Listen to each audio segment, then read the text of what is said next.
Guys, tapos na kami nagpa-ispan, smoke belching. Ito, on the way na kami pupuntang ano, sa mismong loob ng LTO.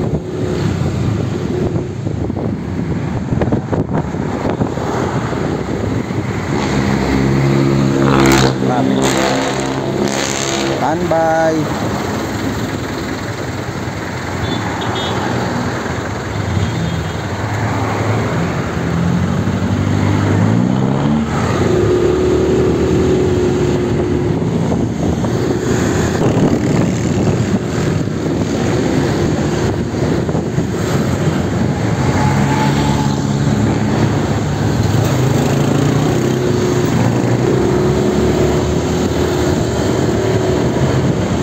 Pwede kaya tang pumasok dyan kaagad eh. Nakaano, sa loob na tayo.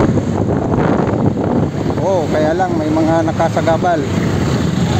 Ito, papasok kami sa loob ng LTO. Ayan. Doon tayo sa loob. Sa stenciling tayo doon eh. Doon tayo, France.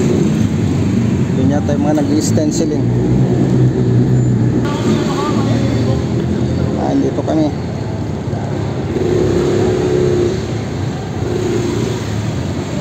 Kukuha pa ako ng ano dyan. Ayan, dito na kami sa loob.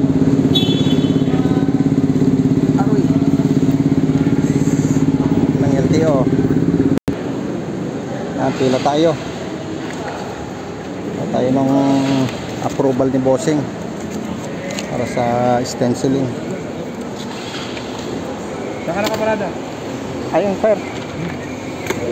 Kita mo yung nakabahilit, sunod mo yung motor mo ha, tayo mo matapos. Yes sir, yes sir, thank you.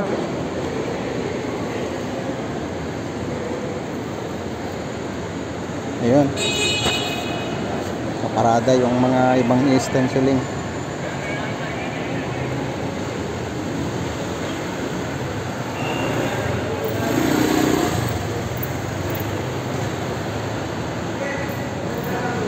Ito, maliit lang opisina dito.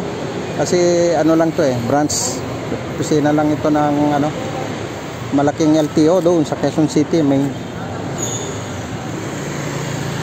ayan.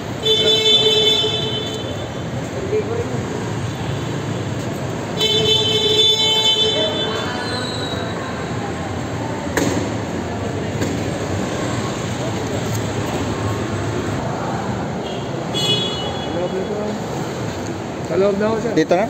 Magkano kayo bayaran motorsiklo, sir? Ano ba yan? Motorsiklo, private lang.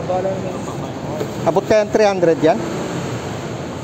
Kasi parang wala pang 300 last year eh. Parehas lang yun. Parehas lang. Mga 300 na, 299 yata. Bigay ko lang lahat sa kanila to. Alot na ako. Okay lang, almost 300. Okay. Saan bang ano? Dito na, dito kami dadaan. Luwag dito. Pasok na ako sa loob. Ba? Bilis ngayon ah. Dati, grabe. Maabot pa ako ng alas 4 noon. Ayan, dito na. Wow. May bago tong opisina eh.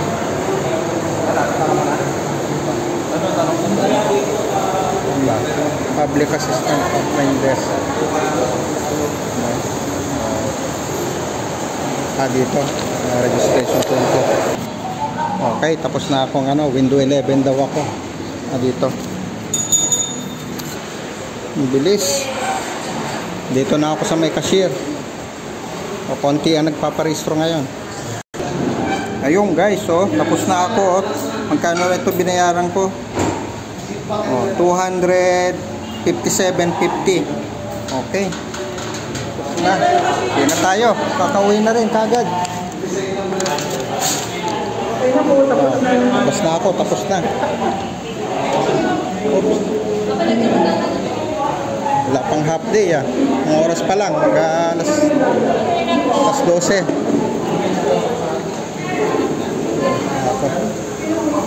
Okay. Chris.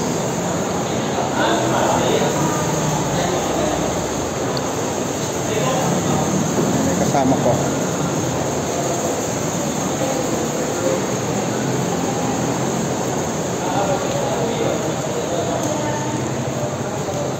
Ayun guys, tapos na ako nagpa-rehistro ng sasakyan ko.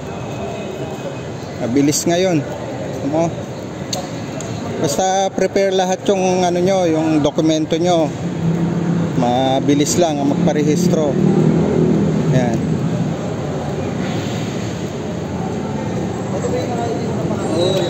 Hindi niyo po na nasabi sa akin. Oh guys, pauwi na kami.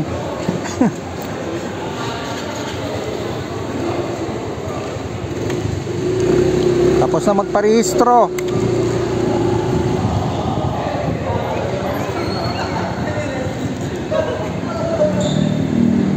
Oops.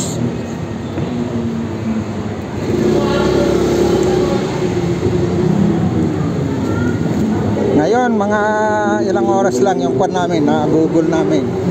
Siguro mga 2 oras din. Nakaano kami ng 2 oras kasi medyo natagalan kami ng konti din doon sa ano, emission testing kanina. Pero pagkatapos ng emission testing, ayun, dire-diretso na, bilis na.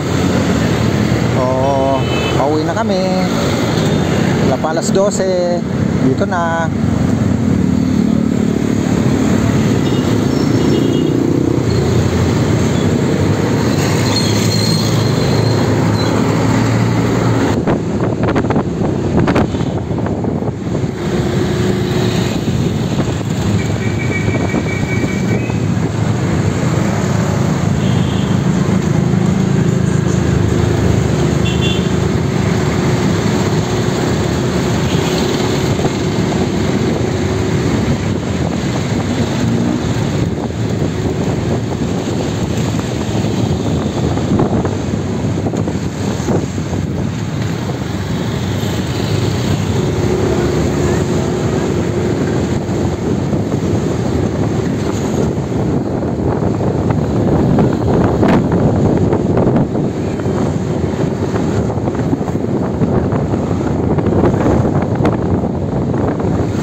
Ayun guys, pagka natapos na, kuha nyo na yung bagong ano ulit registration sa LTO, pa-xerox nyo kaagad para may kopya kayo ng ORCR, para may dala-dala kayo lagi pag bumiyahe, kasi may, alam mo na, mga mahilig manghuli dyan, mga gusto mangotong, at least may dala-dala ka na. O guys, salamat sa panonood.